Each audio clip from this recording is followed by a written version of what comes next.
Robert RCRedBaron for HobbyKing. Today I'd like to introduce you to our first ever series of How to Do 3D. I'd like to introduce you to a very good friend of mine, Michael Wargo, HobbyKing's newest 3D pilot. He's been a professional pilot flying for years, multiple sponsorships. You may have seen him at the noon demo shows at Joe, Knoll, and Seth. Michael, today what are we going to be doing for us? Well, today we're going to be discussing knife edge flight. Actually, we're going to be discussing controlled, precise knife edge flight. What we're talking about is controlled knife edge flight. The plane can really be controlled well on its knife edge as long as you understand how the controls move and how the flight surfaces affect your flight. Whether the plane's large or small, all it takes is a little practice to master knife edge flight.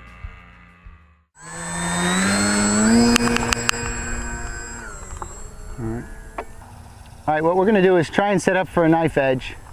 We're going to lay the plane on its side, deflect the rudder,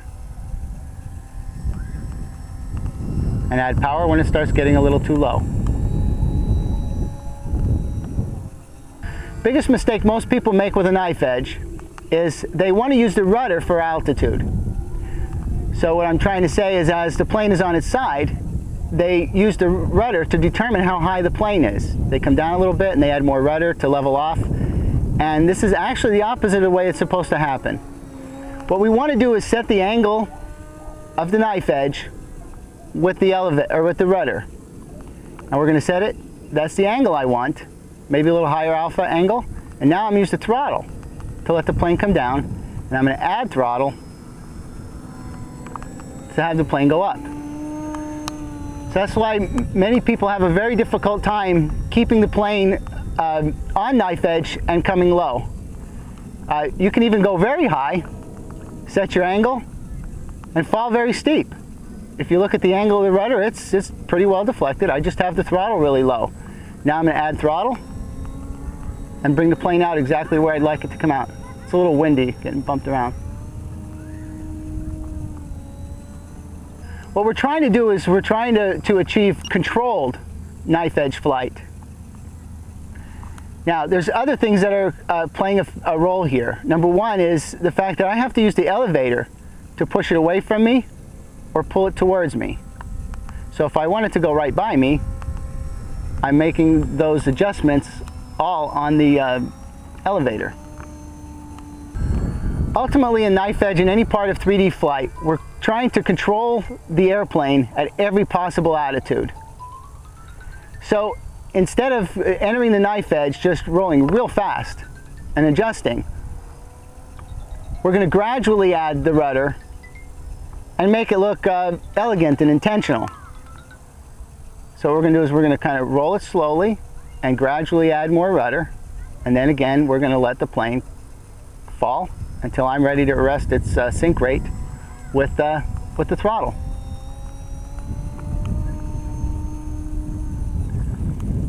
Now, I wouldn't suggest doing anything that dramatic with the way it's falling when you're trying it.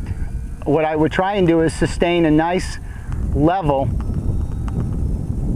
attitude. Roll it, don't panic on the rudder, just hit it when you're ready, let it fall a little bit and maintain it. Add a little throttle. We don't have to go that low.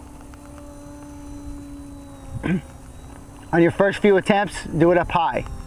But my last little tip is to make sure that you're doing every knife edge pass, especially when you start, perpendicular to yourself, dead parallel with the runway, even though we're doing it in a different direction today. Number one, they look better, they look more intentional, and you're not just flying around in circles just throwing it on its knife edge. You can see exactly what your attitude is, you can see exactly how much you have to adjust, and flying in straight lines always looks better. At any air show or any demonstration flight, you always see them flying dead down the runway in this knife edge configuration. This time we're going to hold a real high knife edge, real high alpha, angle of attack. Almost stop the airplane. If you have really good control of the elevator, you can bring the plane very, very close to you, close to the ground. It's all very controllable.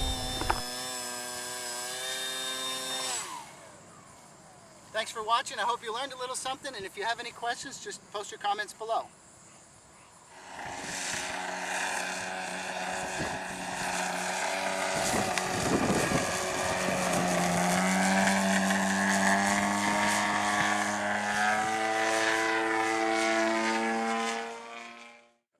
All right, Mike, fantastic flying. We appreciate it. Thank you very much. So there you go, Michael Wargo flying his Yak 55 from HobbyKing, showing you how to do successful knife edges.